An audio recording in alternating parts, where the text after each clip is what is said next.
Hello, friends. Namaste to everyone. Good evening, good morning, and good afternoon to everybody joining us from different part of the world. I'm Prithvi joining today from Bangalore to host the session Infinity, and we have the speaker of the day, James, with us, and we'll be welcoming him. Hello, James. Good morning, good evening, everyone. Very nice to have you today. And friends, before we get into the conversation with James Parker, I want to talk a little about Infinity because this is the 51st session of Infinity. And we've been talking about what Infinity is. And I want to repeat it because we want to align towards this word infinity. Because infinity is, if you see the word infinity, we have dropped all the i's in the infinity and we have placed ones in that word, right? Because we want to drop all our identities, the roles that we are playing, the boundaries that we are carrying, identities with religion, with the country, with our gender.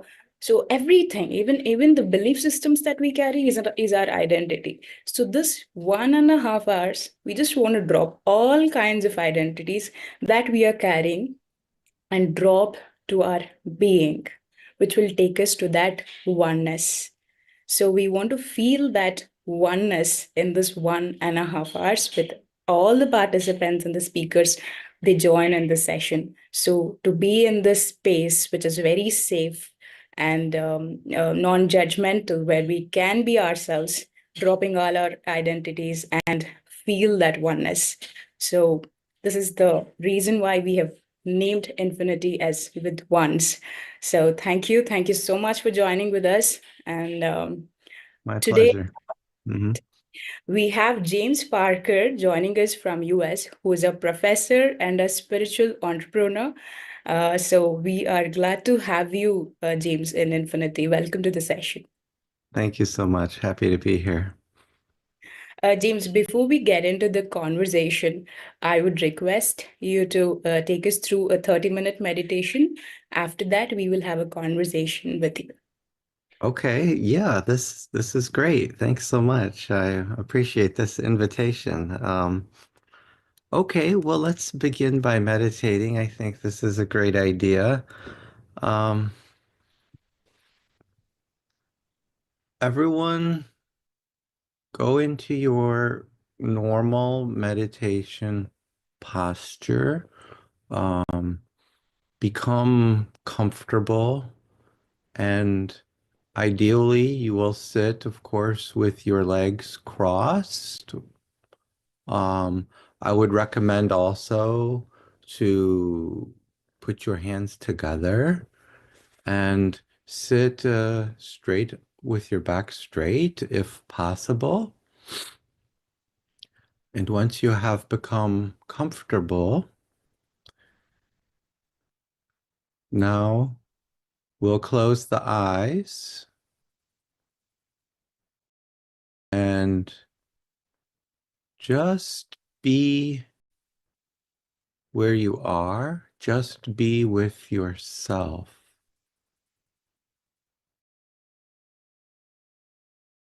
And to begin the meditation, focus your attention on breath without controlling the breath. Just observe the breath as it goes in naturally and as it comes out naturally.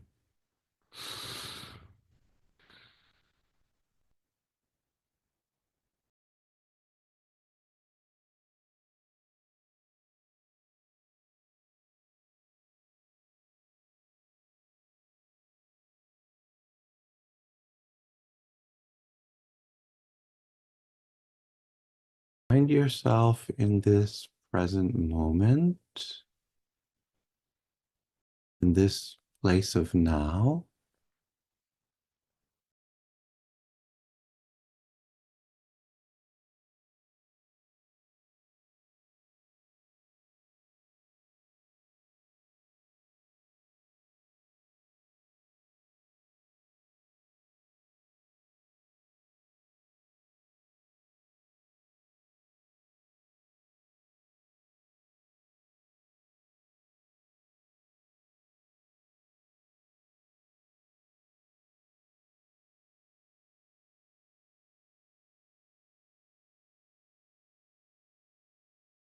Notice what is. When thoughts drop away, what remains?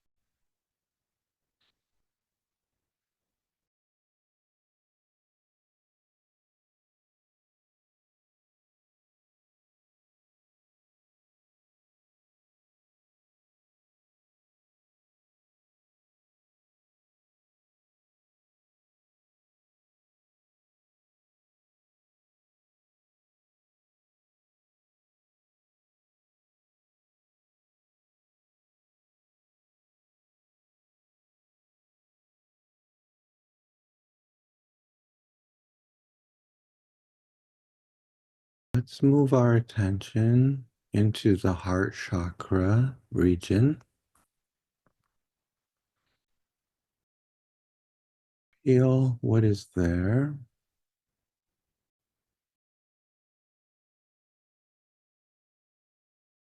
Notice with your attention what is there.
Remain alert to your presence. Feel the energy of the heart.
Let's accept ourselves without judging.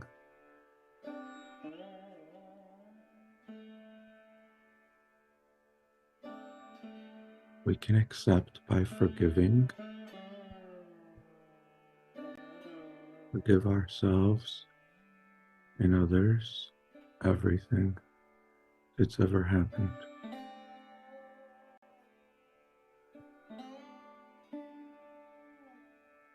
And when we accept ourselves, we receive everything that we are.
We are all connected.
What is this energy of the heart?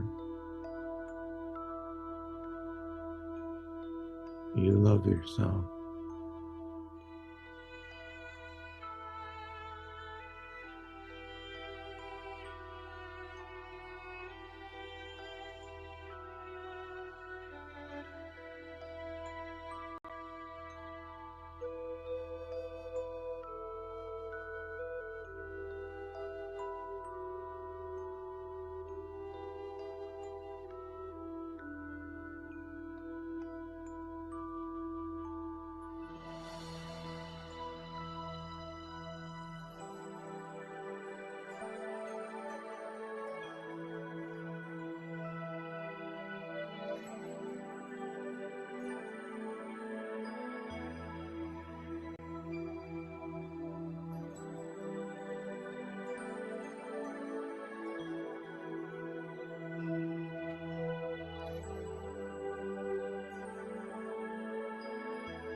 If thoughts come in, just focus on the breath.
In this quietness, in this peace, find yourself.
We'll take another minute, dear ones, and we'll finish the meditation.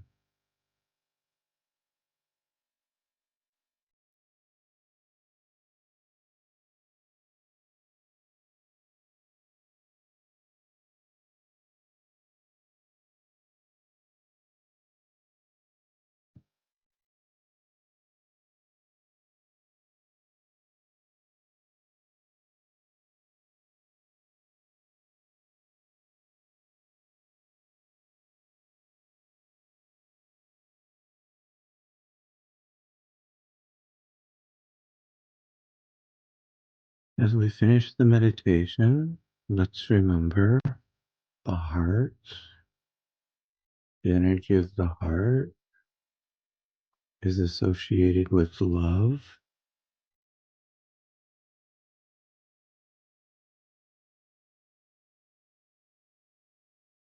Let's, let's try to be aware of this love that we are and carry it with us as we go through our day.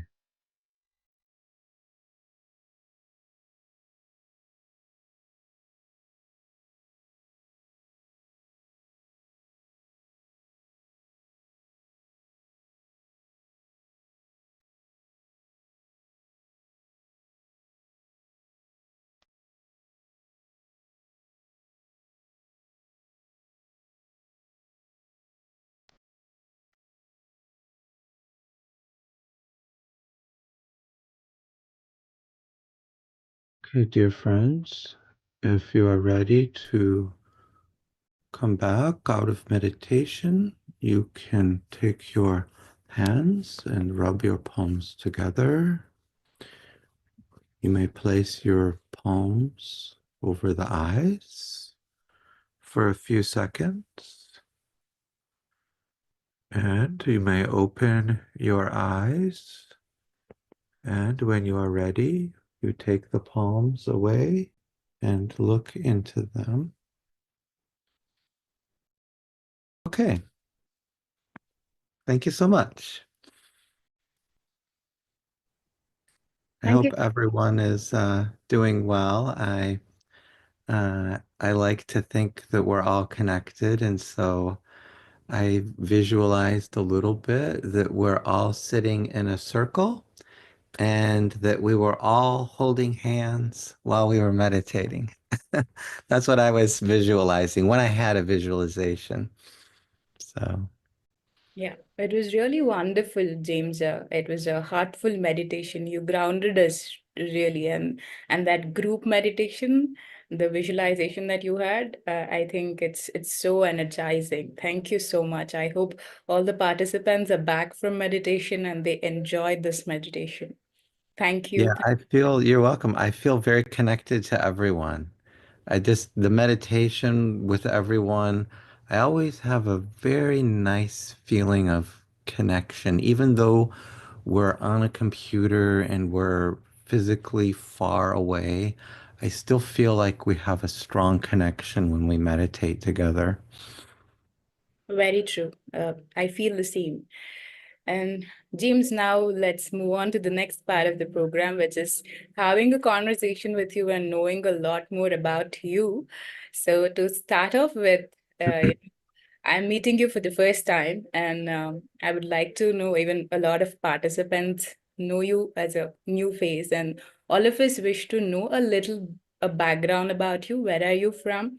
What's your education? A little about that. Oh, sure. Yeah. So, I live in USA. I'm from the USA. Um, I, my family is from the state of Michigan, near Detroit, near the city of Detroit. I was born there, and when I was a child, my parents decided to move to Wisconsin, which is like another state over to the west.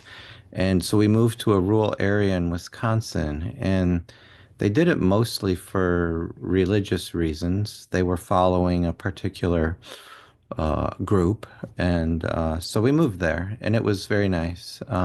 So I grew up in Wisconsin. in a very rural area, just farms and forests, and it was very sheltered. Um, I was always interested in science. And I remember in high school, my favorite class was chemistry. And so I decided that I wanted to go to the university and study chemistry. And that's what I did. So I have my bachelor's degree in chemistry, and that wasn't enough for me. So I decided to go back to the university and do a PhD. So I have my doctorate in chemistry. And I have done lots of different kinds of jobs with my degrees. I have taught chemistry. I've served as a professor. I'm currently teaching chemistry. I have I've had jobs doing research where I've led research projects. I've had jobs where I've managed research programs. So I've been lucky to have some really nice and interesting jobs. So that's a little about me. What else could I say to you? Oh, I'll tell you one more thing. Where am I currently?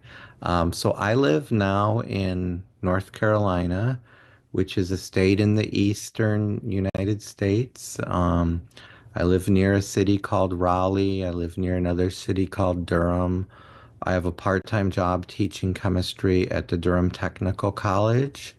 So that's kind of where I am now. You may have to look at a map to figure out where that is because it's probably not familiar to most people. So, Yes, we've heard of North Carolina, of course.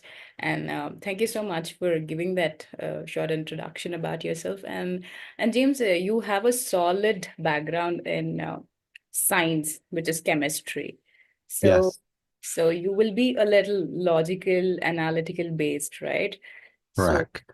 when did meditation happen to you, and how open were you to this idea of meditation as a professor, as a strong academic person?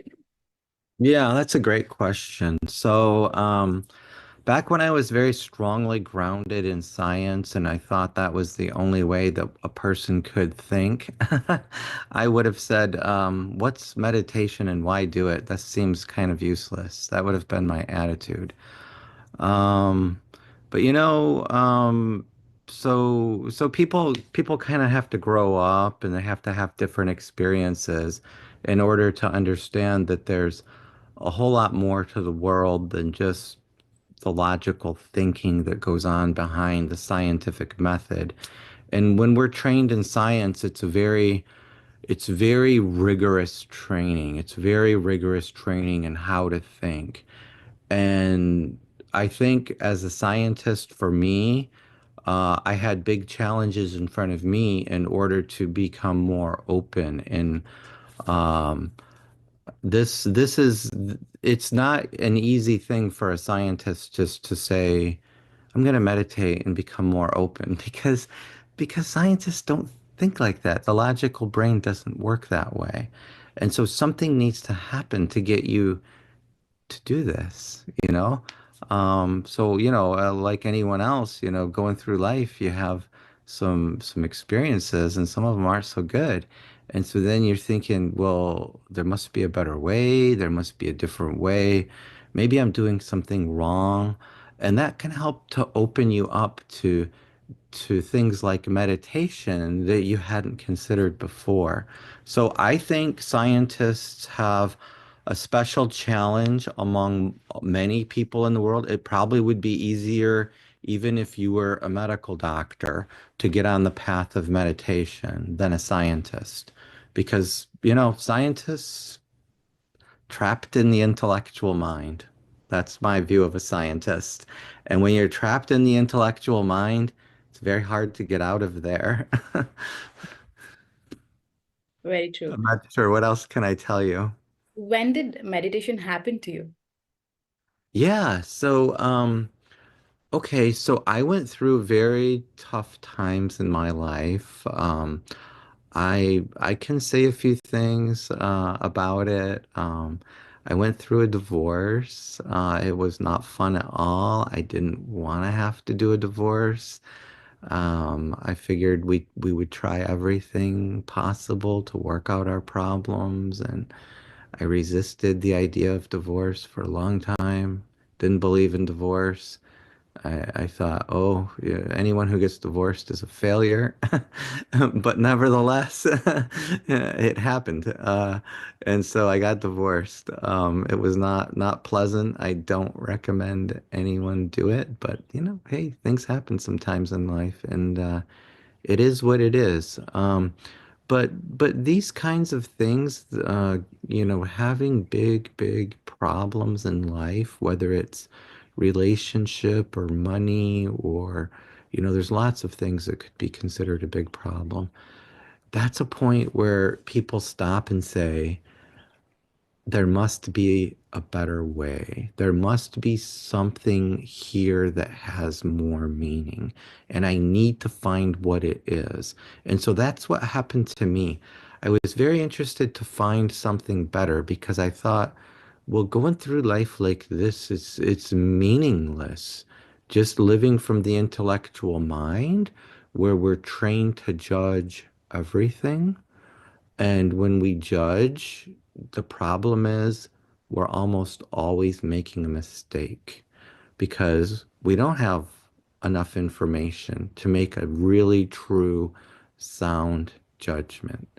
And so I always remember that it's much better to take everyone uh, and just accept everyone for who they are without judging because using judgment is a trap, and it traps us in a place where most people don't want to be, a place where there's no freedom, a place where it's difficult to move around. When I judge someone else, I'm automatically judging myself, and it's extremely limiting, and it doesn't end with a nice feeling.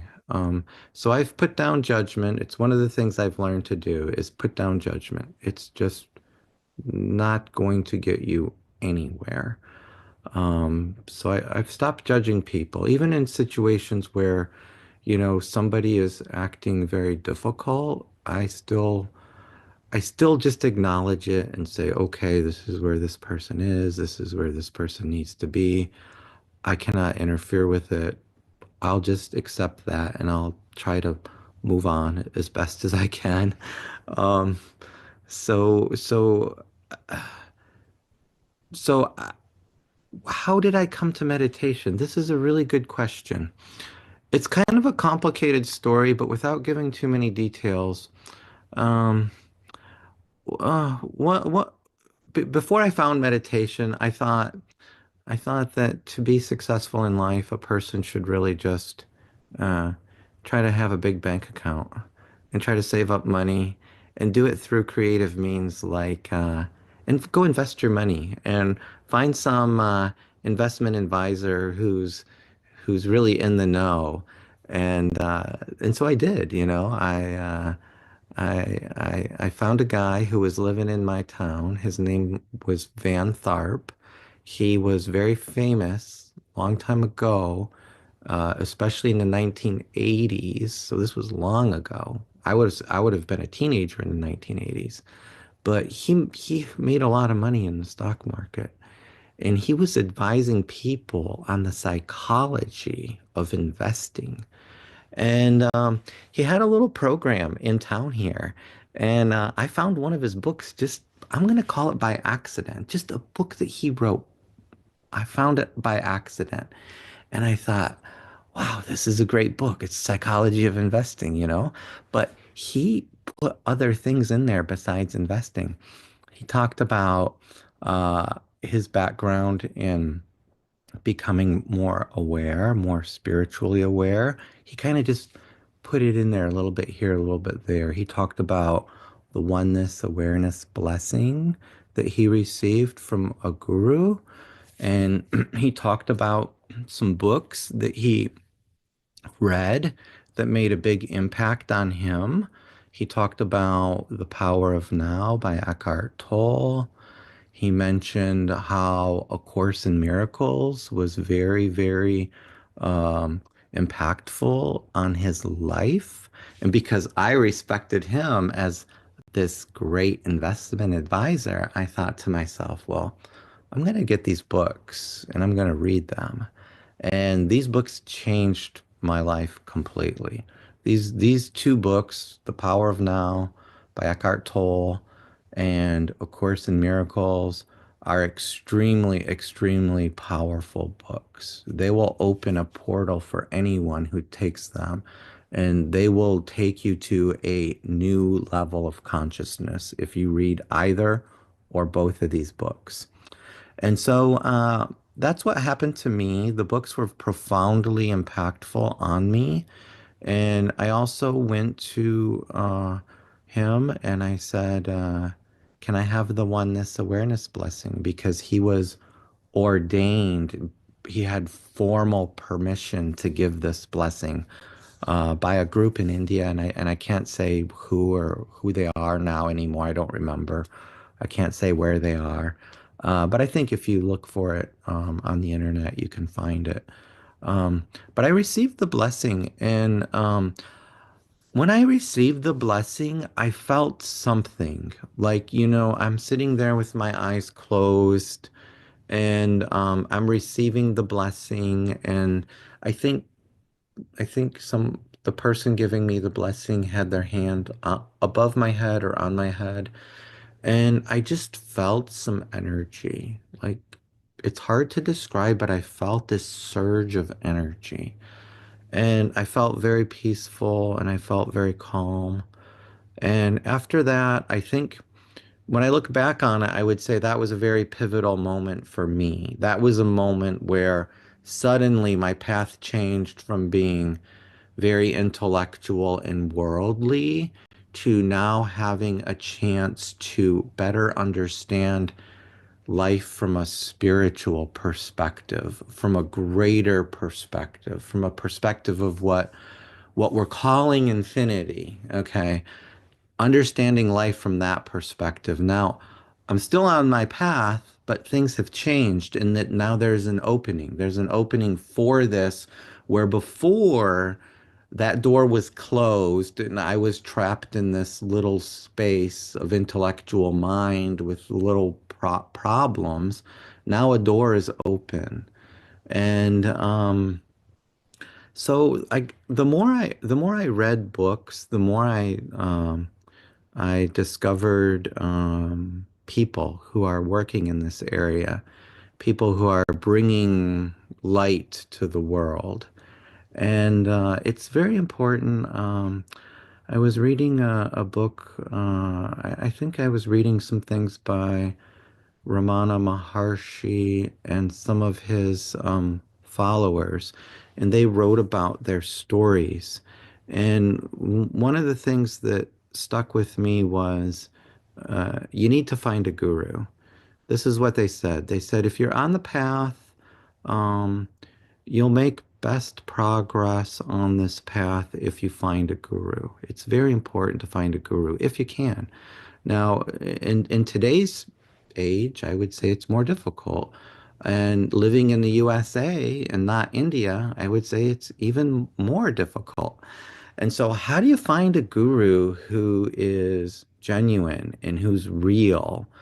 And so this question came to me. Well, I'd like to find a guru, but I don't know how to find somebody who's real. I mean, I don't want to just go to anybody. I had to be convinced that the person was actually an authentic guru. And so I was reading some books and I picked up a book by a fellow named Richard Moss, and I thought, wow, this book has a lot of power in it. I wonder who this person is. And so I don't even know how I got the book. I mean, things just happen, right? When you're ready for a guru, it's true, the guru appears. But you got to be ready, and you've got to be aware, and you got to have your eyes open, or you'll miss it. So I'm reading this book by Richard Moss, and I'm thinking, wow, this person's very wise. This person is, I'm very impressed with the wisdom in the book. And I was thinking, oh, this is an old book. He's probably passed away. Well, I do some searching and I see he's not passed away. And in fact, he's running spiritual retreats and he has a program.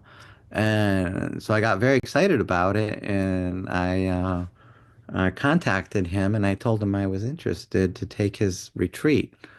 Well, this was during COVID, and there was no guarantee he was going to have a retreat. And his next retreat was going to be in France. And it turns out he likes to give retreats in Europe, although he lives in the United States and he actually lives in North Carolina. But he was planning to do a retreat in France in 2021. Um, so I signed up for it. I got my airplane ticket for it. And there was a time when it looked like he might cancel the retreat because of COVID. But finally he said, you know what? We're not canceling this retreat. We're going.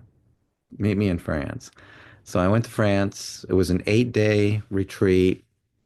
Um, and that's where I learned meditation. So he had, and it was really lucky because he had just a small group of people. There were 20 students. That's it. And we were out in the countryside in a very remote location.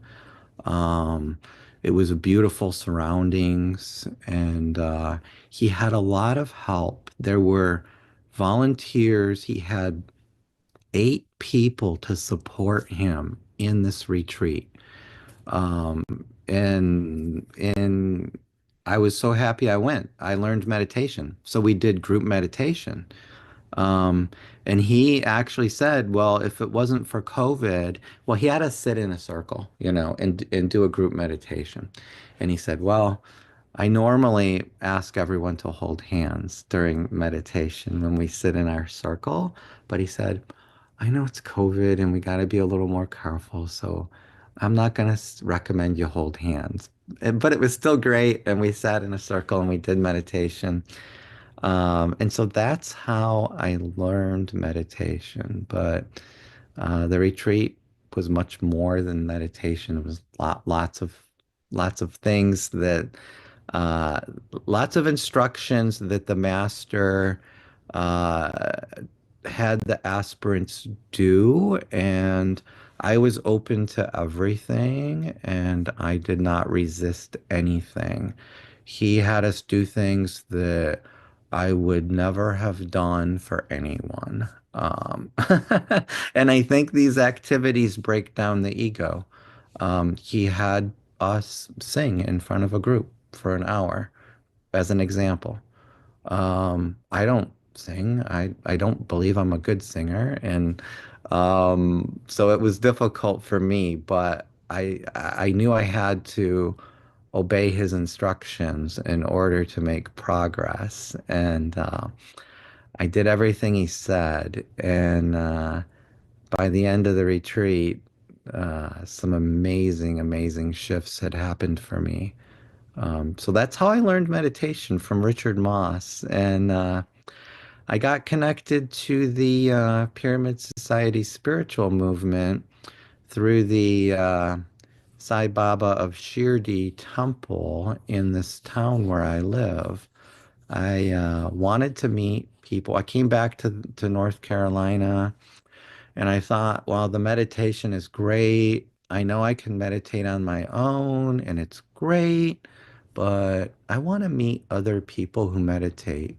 So I signed up for the email list of the Shirdi Sai Baba temple, and several months went by, and every week I got an email, but nothing interesting for me until one day they sent an email and they said, we're going to have meditation lesson in the temple, and anybody who's interested, just come by.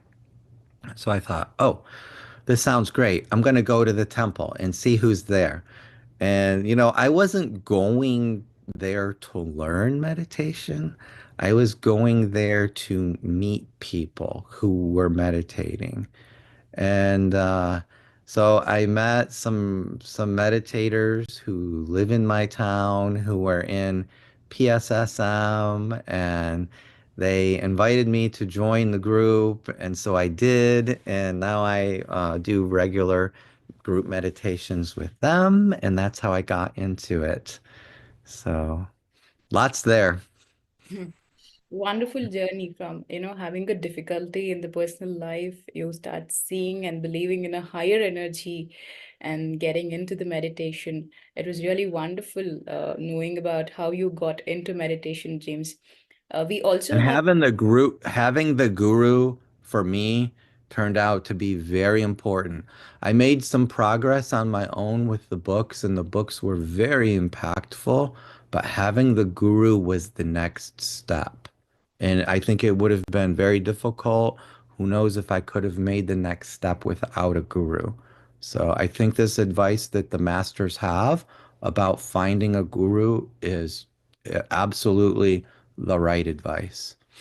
Right, having the right guidance in the path. Very true. Yes. And James, we also have a co-host with me, Sam. So I would like to give it over to Sam for the rest of the session. Hi, Sam. Okay. Hey, I'm really enjoying the questions and the answers, Prithvi. I want you to continue. Hey, Hello, James, Sam. thank you Hey, so how much are you? for accepting the invitation and coming over. This is the first time I'm listening to your journey. This is my first Yeah. journey. So Oh, yeah. wonderful. Yeah, now that the topic has come to PSSM, how different is PSSM according to you when compared to the other schools of thought? Yeah. So it is somewhat different. PSSM is so how can I compare it? So I learned meditation from Richard Moss, and he has his own way of doing things.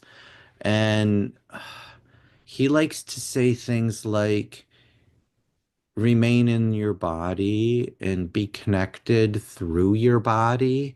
But he also likes to say things like, I'm not limited by the body.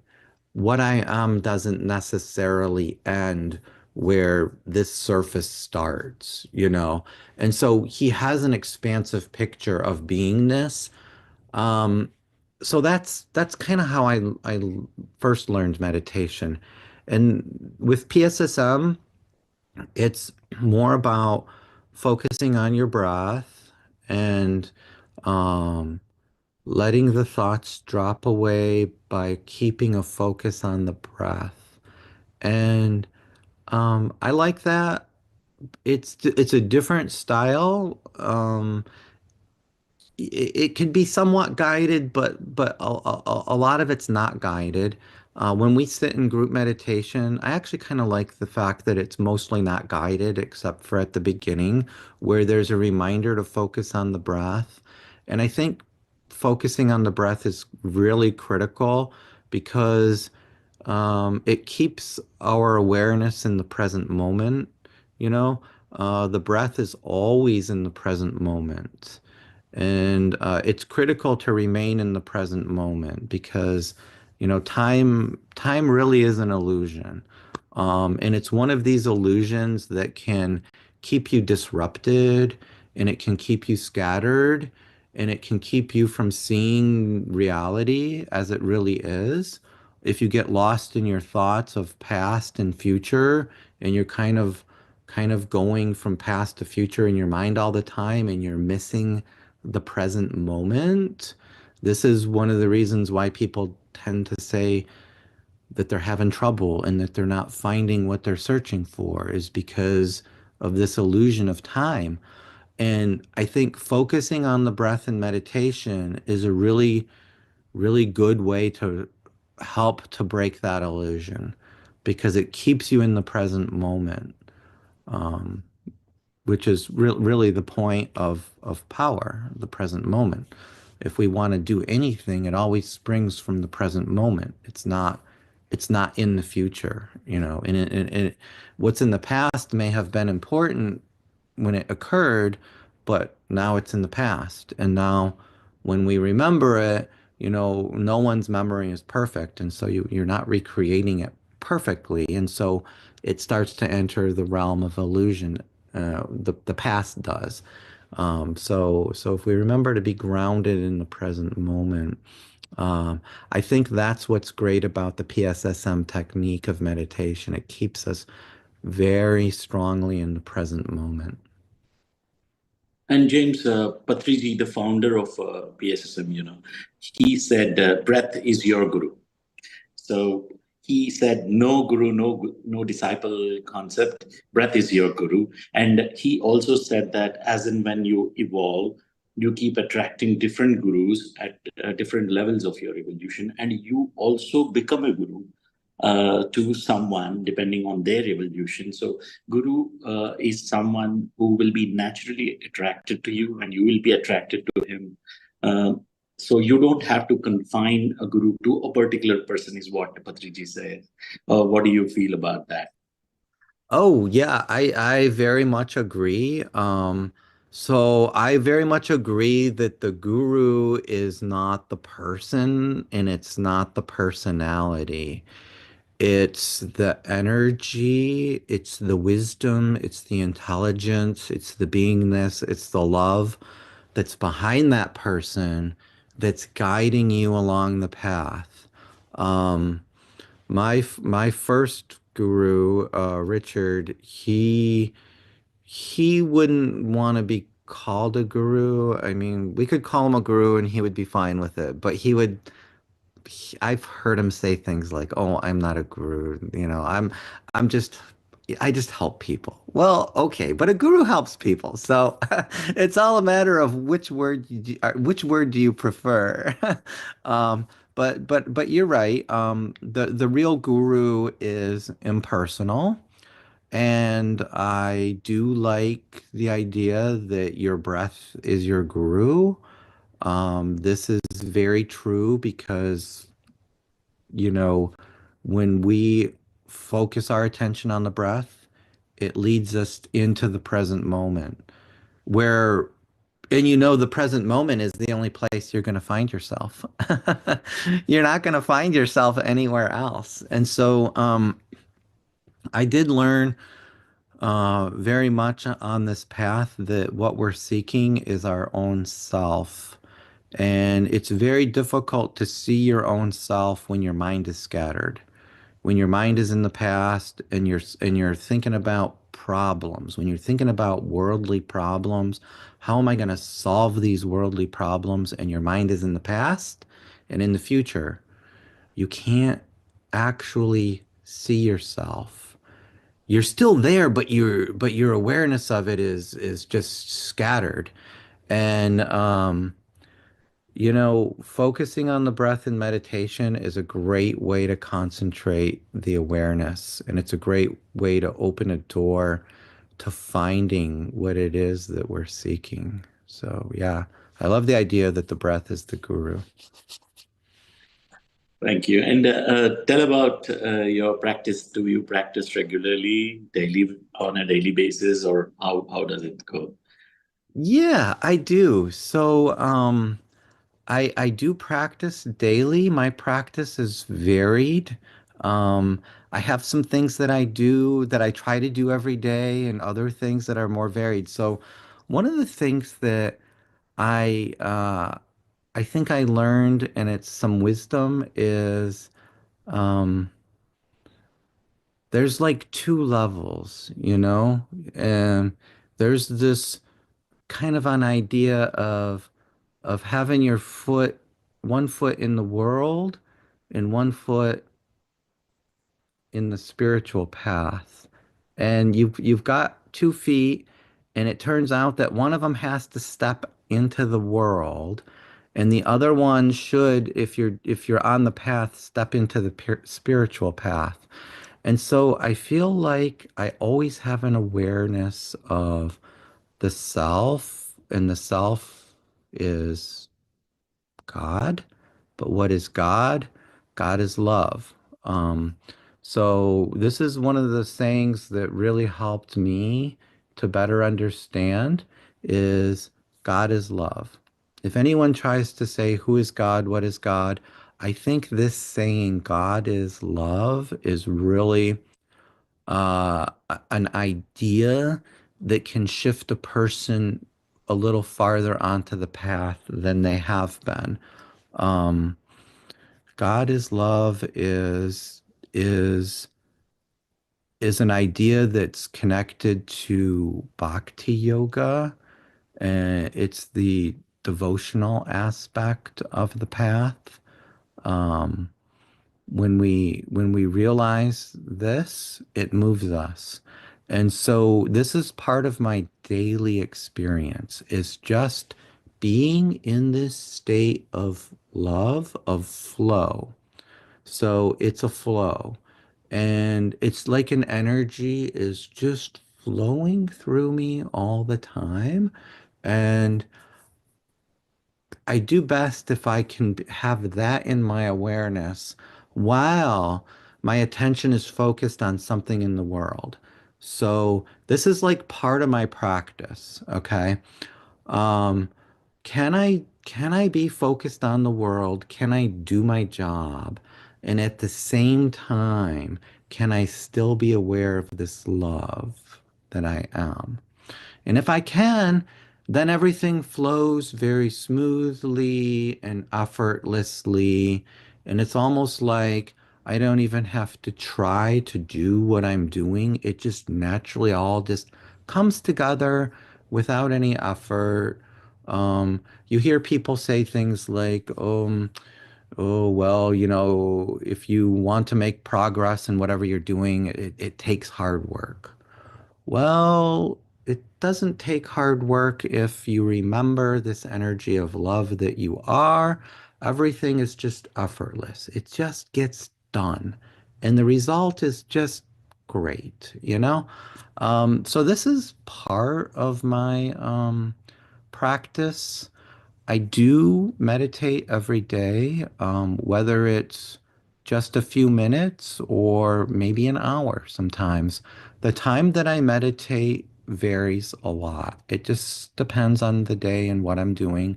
But I always meditate every day from at least a few minutes to an hour. I typically don't go a lot longer than 1 hour by myself. Um, but I have meditated by myself for as long as 3 hours. And that's rare. That's extremely rare. That doesn't happen much at all. Um, the other thing I did, just because I read the book, Autobiography of a Yogi, and Yogananda keeps saying through the whole book, Kriya Yoga, Kriya Yoga. If anything is important in that book, it's Kriya Yoga. And so I thought to myself, I got to learn Kriya Yoga because Yogananda says it's important. And it's like the number one thing that he recommends. So I signed up with Self-Realization Fellowship, and I took all the classes, and I got initiated into Kriya Yoga. And so I do that as well, and it's really nice. I like it. If anyone if anyone asked me, would you recommend Kriya Yoga? I would say, yeah, of course I would. Go do it if you're interested. But of course, it depends on the person's path that they're on. If they want to just focus on meditation, that's great too. Um, so that's what I do as far as my daily activities go. Wonderful to hear that. Hmm. I recollect something from one of the past conversations with my friend. He was asking me a question like, should I be focusing more on the external world, or should I be taking the spirituality seriously? So I just had one simple answer. I said, spirituality is the world within. Those are like the roots of the tree, and Hmm. stem and the leaves and the branches are your external reality. The more the root is strong, there is a give and take between the external world and the internal world. Each Yeah. one energizes. I feel that they both are same. It's just that the dimension is different. And I Yeah. also keep saying, I asked him a question like, if you want to show growth, what direction will the arrow be facing? He said, upwards. Then I said, what about the roots going down? Then the Oh, growth yeah. is completely reversed. That's So, right. yeah. So I got reminded of that. So I feel that the practice is very, very important, because when you get a crisis in your life, you know how strong you are, how accepting you are of the situations, and how positively you will look at the changes. All that will come through the daily practice, isn't it? Do you agree, Right. Jim? Oh yeah, absolutely. And one of the key things to remember is love, and this is something that we tend to forget about. I think especially when you're caught up in the world and worldly problems, is love is the basis for what we are, and I would advise anyone who wants to make progress on the spiritual path just to try and connect with this energy of love, and ask yourself a question, just a really basic question. Do I love myself? And I would sit with that in contemplation, and I would, for people who aren't sure about it, start with, well, what is love, right? What is this idea of love? And the more you just sit with it, the knowledge that's there, it actually comes from the heart level. Um, so when you're quiet and you're sitting in meditation, it's a great opportunity to find out what's happening with the intuition.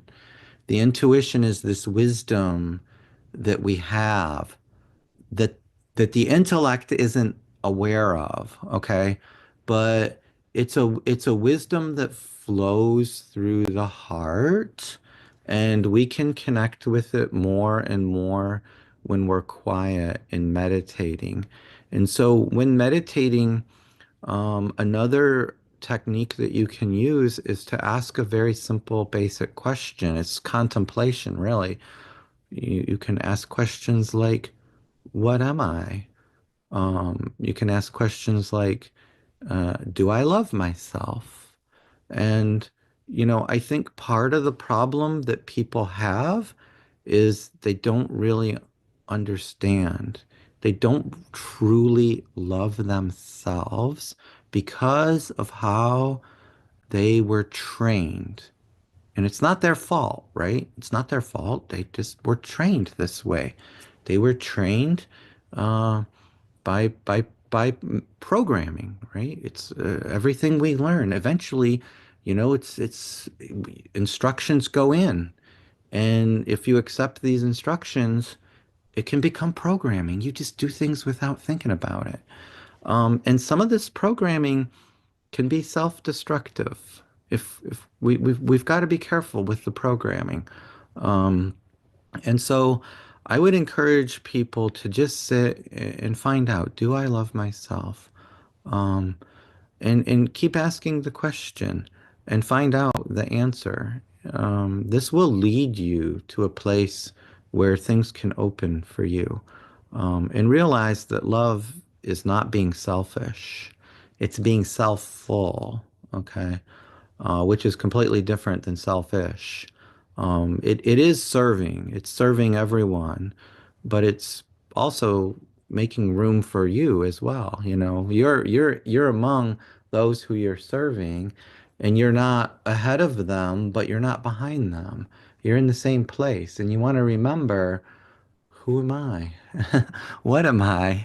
And when we look at the other, I find it's very helpful to also ask a question.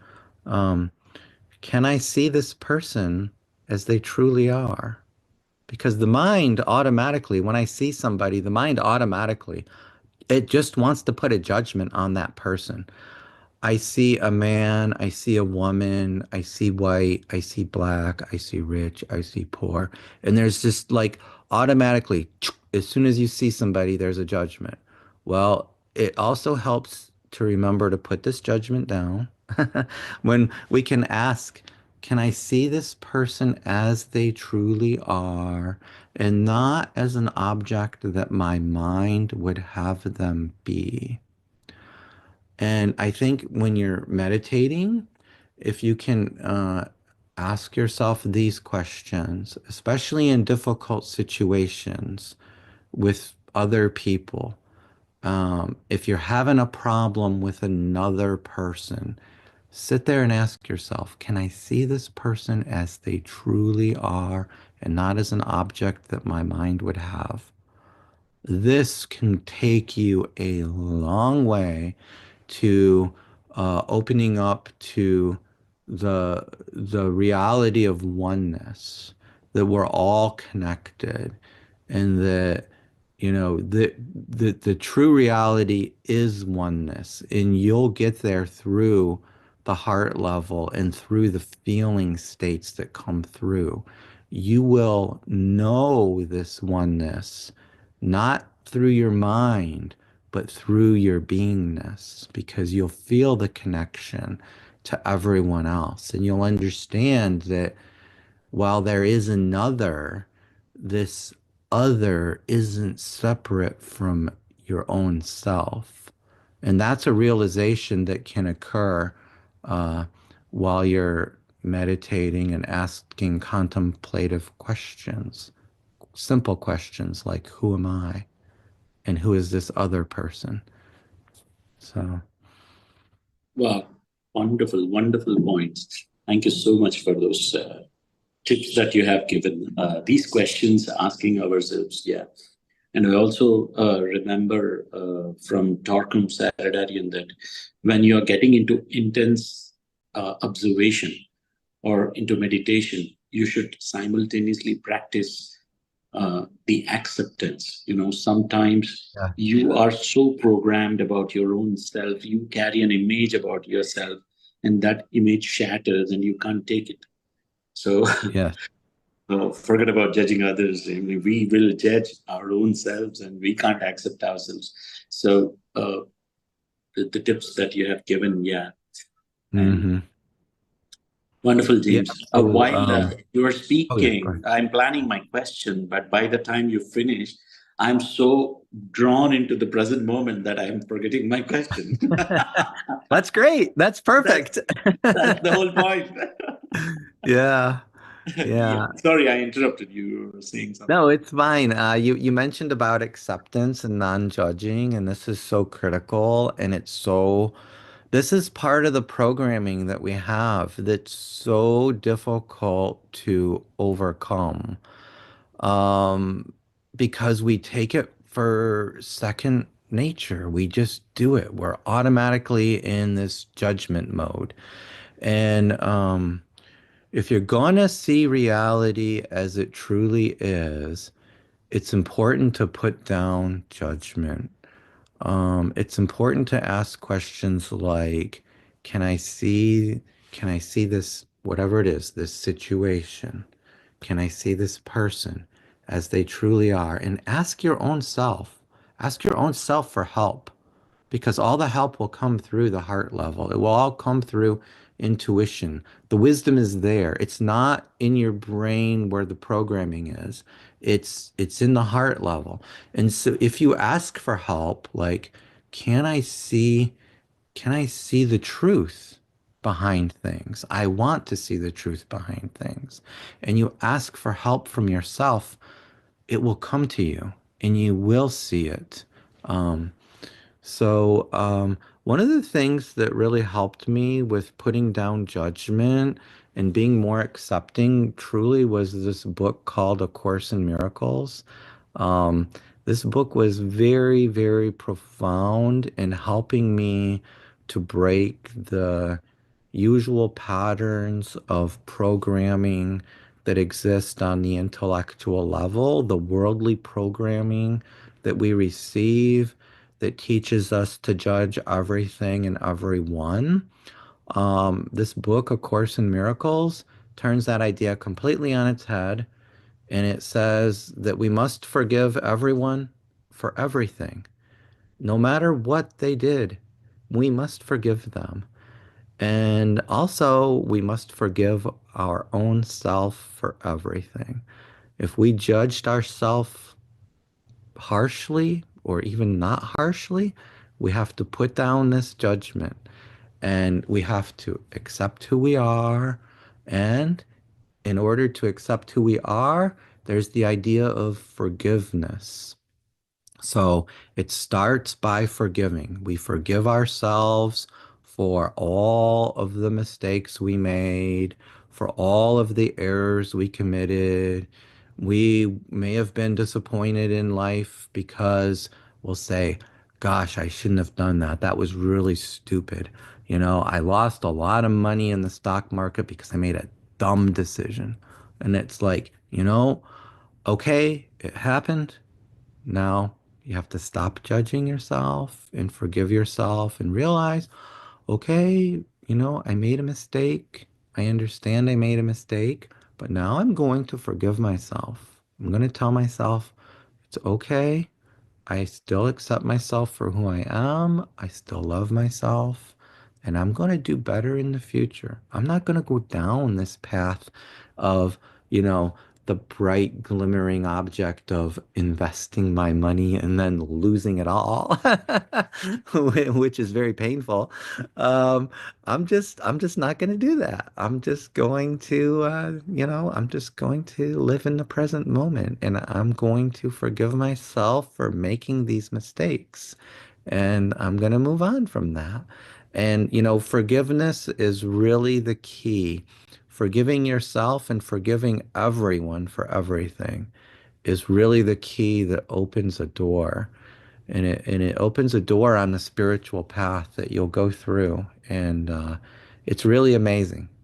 But, I'm not saying it's easy. It might take some practice forgiving people. Um, it can be hard to do, but I'm going to say it's worth doing. It's worth doing. And if anyone needs any inspiration, I would recommend A Course in Miracles. It's a great book. Wonderful, wonderful. Thank you so much. Your talk is a healer by itself. Trust me. Thank you so Oh, much, yeah. Uh-huh. James. And we met through PSSM. So I have one more question about PSSM. Is it really important to spread meditation to people? Does it make a difference? What's the whole point? Why should one try meditation? That's my Yeah, question. that's a great question. So when we speak about healing, part of the spiritual path is a healing process. We come onto the path wounded. I mean, there's all kinds of problems that we have. Um, and these problems can be psychological, mental, they can be physical, they can be relationship based, but we have lots and lots of problems. And I also had physical problems. I also had physical sickness or ailments. And when I was led through what I would call a doorway to maybe another plane of consciousness. What happened? One of the things that I noticed physically was that any any physical ailment that I had was gone. I had serious chronic physical problems that doctors were prescribing medication for, in that I needed to take this medication every day. And they said, well, the medication won't heal you, but it will treat your symptoms and you're going to be fine. Um, One day, I didn't have any problems, no physical problems at all, 100% healthy. I had some problems with my shoulders. I had two frozen shoulders, very difficult to move my shoulders. Um, Gone just like that. I can't even remember. It was like one day I had it and one day I didn't. And that's not how it normally heals. Normally, this is a very gradual healing process. One day I had it, the next day I didn't. Or one moment I had it, the next moment I didn't. It was like that. It was just in a flash. All the physical problems gone. So yeah, meditation is super important because it opens up a pathway to healing. It's a natural healing. It's a healing that you're going to have that's absolutely natural. And it's um, not treating a symptom like what we tend to get when we go to the doctor. Now some things doctors are great at and they can heal you. But there's lots of things that, well, we're just going to treat the symptom and that's the best we can do for you. Well, if you want to be truly healed, meditation is a pathway for healing. Um, the more in tune you are with yourself and this energy that you are, the easier it is for this energy to flow. And being in a flow state is a natural state. And when you're trapped in your mind, you're not in a flow state, you're in a blocked state. And the energy can't, since it can't flow, there's problems that arise. And that's the consequence of blocking the energy is people get sick on any level, whether it's physical or otherwise. You're sick. And meditation is the path of healing. So that's why it's super important for anybody who's interested in wholeness, because it's a path to wholeness. And you will be healed physically of your problems. Believe me, no matter what problem you have. Um, if you meditate, if you're able to make some progress along the spiritual path, I believe you will make progress along the spiritual path if you meditate. And it doesn't have to be long. It doesn't have to be for hours a day. You know, try, if you're new at it, try 10 minutes, try 15 to start and and just focus on the breath. And it just opens uh, a pathway to this energy and it gets this energy flowing, which automatically heals you and brings you back to your natural state of wholeness and healing. And then when you have this state, it will spread to other people around you. You'll notice that other people around you, people who you care about, your relatives, your family, your friends, as they spend time with you, they become more healed. Even if they're not really meditating, they make progress along the path even without knowing it, because you have made this progress along the path. And so, in doing this meditation, you're not just helping yourself, you're helping everyone around you to rise up in their level of awareness and consciousness and become more healed. And so that's why I think it's super important to do the meditation. Like I said, 15 minutes a day. If you can't do more than that, that'll do it. Do, but don't worry about the time. If you want to do an hour a day or a half hour a day, whatever your goal is, whatever's comfortable. I think that's the thing. Do it for a time that's comfortable. And that's my advice to people. Wonderful, wonderful. And in Sanskrit, Very uh, interesting. a word called swasthiti means your natural state. Swa is self, sthiti Mm, is state. Swasthiti gives you swasthata. Swasthata is your healthy state. mm, They say yeah, that all you have to do is go back to your own natural state to get healed and become healthy. Uh, yeah. so one follow-up question about that: how the people in the West are open to try meditation, James? I think people are more and more open. I feel like um, when I was younger, um, I don't remember really people talking about it at all. And now, when I ask people about it, a lot of times I get a response like, "Oh yeah, I do meditate," or "Oh yeah, I try meditation." Um, I even heard a conversation on the street the other day. People were walking down the street and they were talking about meditation. And I was thinking to myself, it's catching on, you know? I I don't know how or why, but it seems like there's more and more interest in meditation as the pathway to wholeness and peace and healing. And it's catching on. I don't know how or why it's catching on, but it is. So I think people in the USA are more and more open to it. And this is a great sign. So I'm very encouraged by it. Um, I went into I went into a store one day. I went into a home improvement store to buy some things, and I needed to get some advice. And somehow I wanted to talk to the man, and we got to. I just mentioned the idea of meditation to him, and he surprised me. He said, "Oh, I meditate. I meditate every day. I meditate like an hour a day." And I was very impressed with him. And I said, "Oh, we have the PSSM group. Here's my phone number. If you want to join group meditations, you're welcome."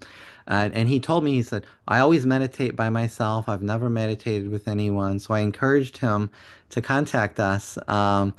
He hasn't yet, but whenever I go in the store, now I see him and I always say hello, and sometimes I ask him about his meditation. So it's kind of fun to bring up the topic to people and see what the response is. We can sometimes be surprised that others are very much meditating and we don't know it because we just haven't asked the question.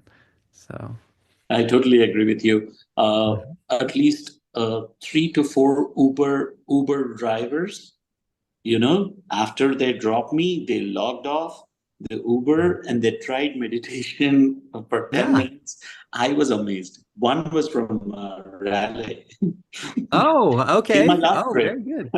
Good, good. Yeah. He was so excited. He tried it instantly. I was surprised that I didn't know that people were so open. I totally Yeah. agree. Yeah. Yeah. And how about pyramid? Did you ever try the pyramid energy, James? Oh, yeah. I think there's definitely a connection to cosmic energy with the pyramids.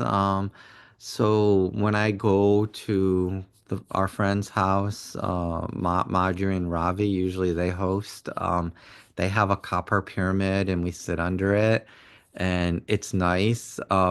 I wasn't aware about pyramid energy before coming into contact with PSSM. I just hadn't been thinking about those things, but um, yeah, I like the idea. I think there's something to it. I have this pyramid lamp over here, and I've had that for many years. I had it before I knew that pyramids were connected to energy.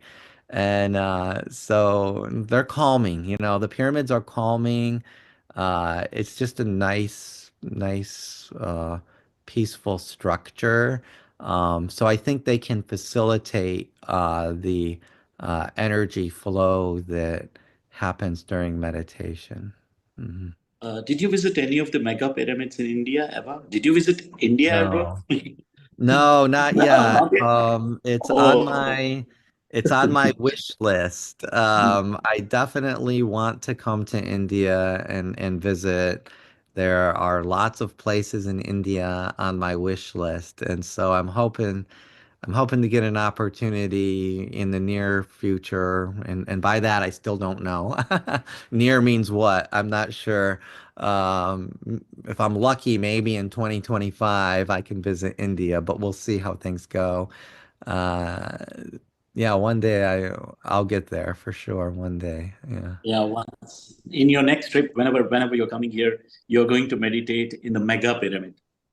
Yeah, Yeah. the Well, 140 I'll by make 140. sure Yeah. and from there. Everybody's telling me that that's one of the places to visit in India, and so I'll definitely come there and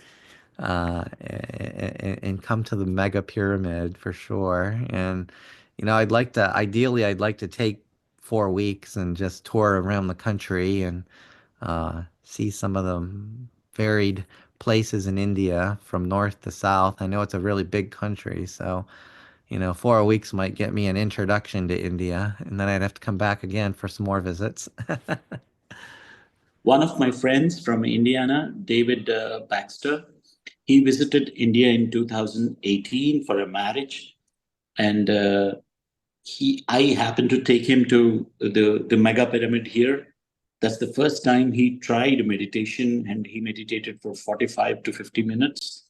Wow. And when he just said, "This is the most peaceful state that I have experienced in my life."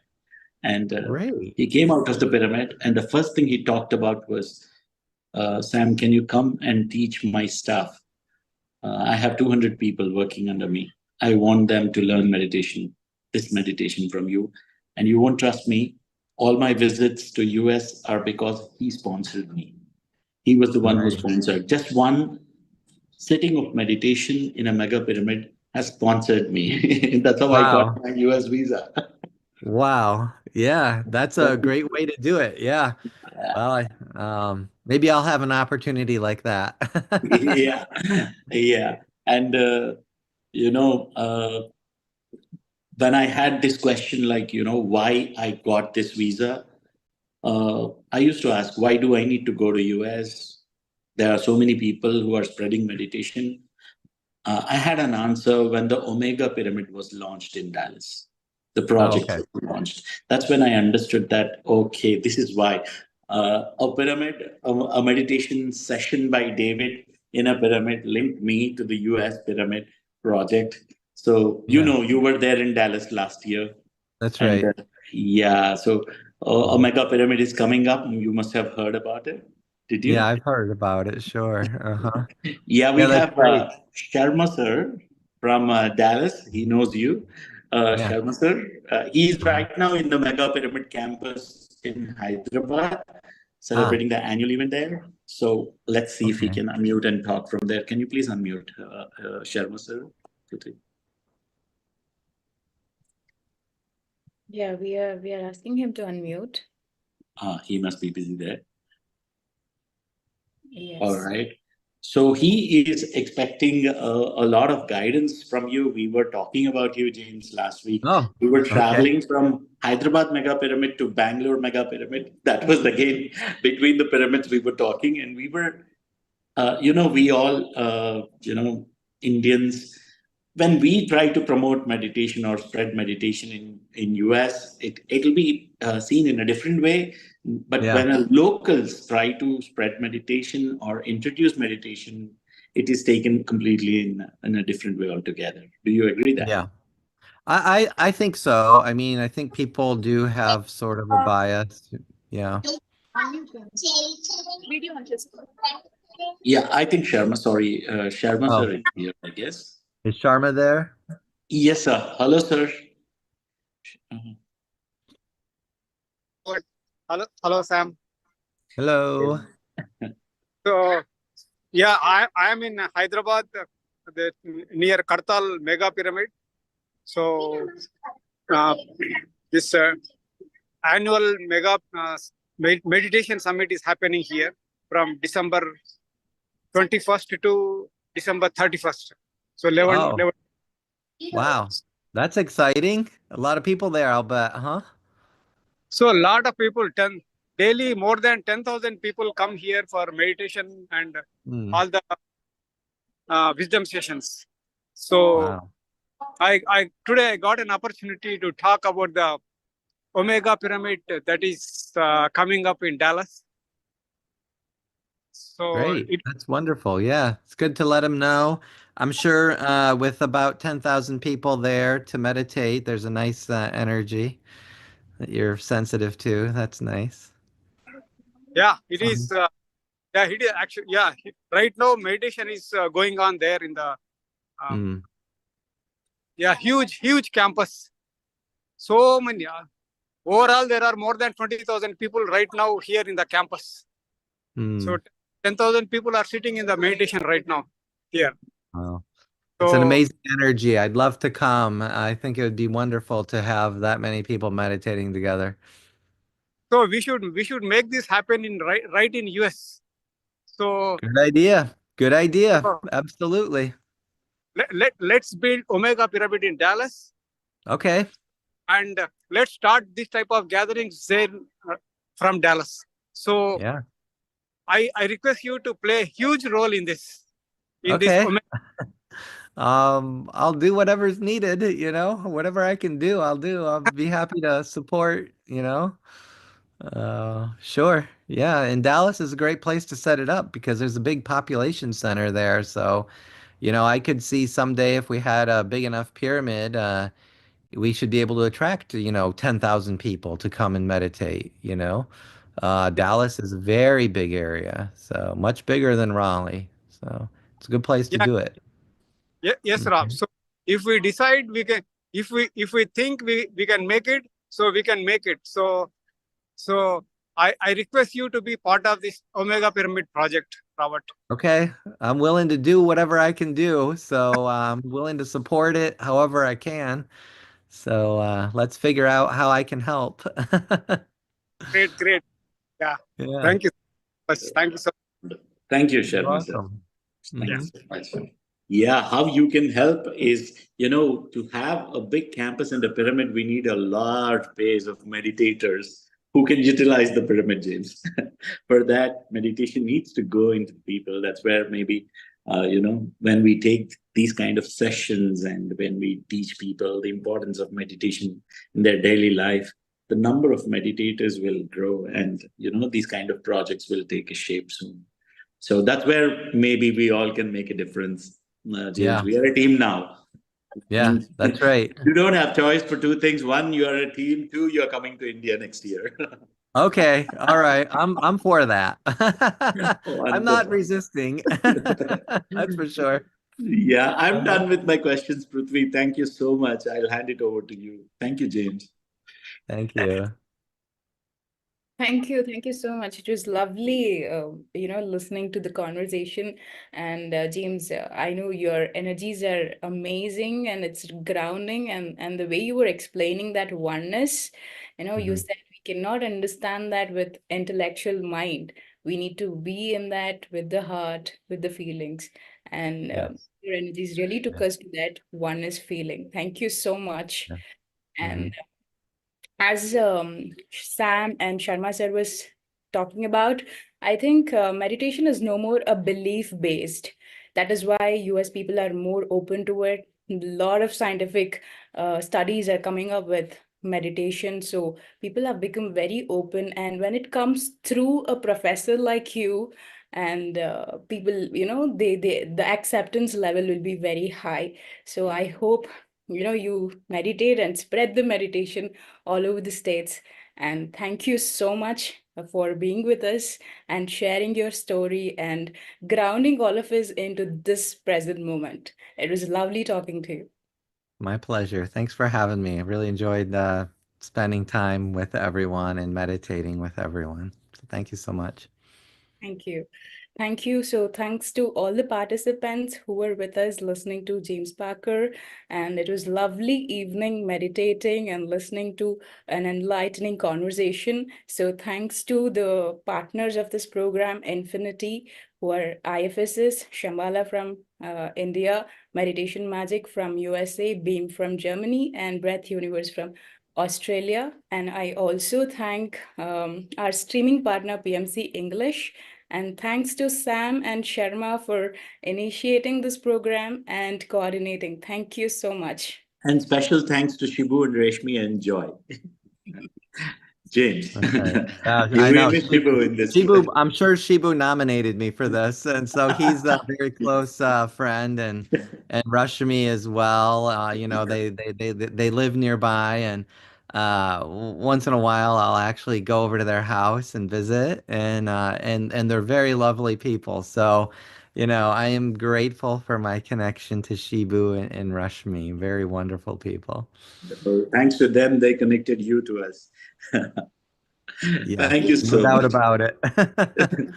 Wonderful. Have a wonderful time. Have a nice day, James. Thanks, everyone. Have a great day. Lovely seeing everybody today. And a special thanks to Sharma sir from Omega, who is the sponsor of this program. So thanks to everyone. Thank you, James. Have a great week ahead. And all of us, thank you for joining us. We'll see you again in the final session of Infinity next Sunday. Please do join us for the celebration. Thank you. Thanks.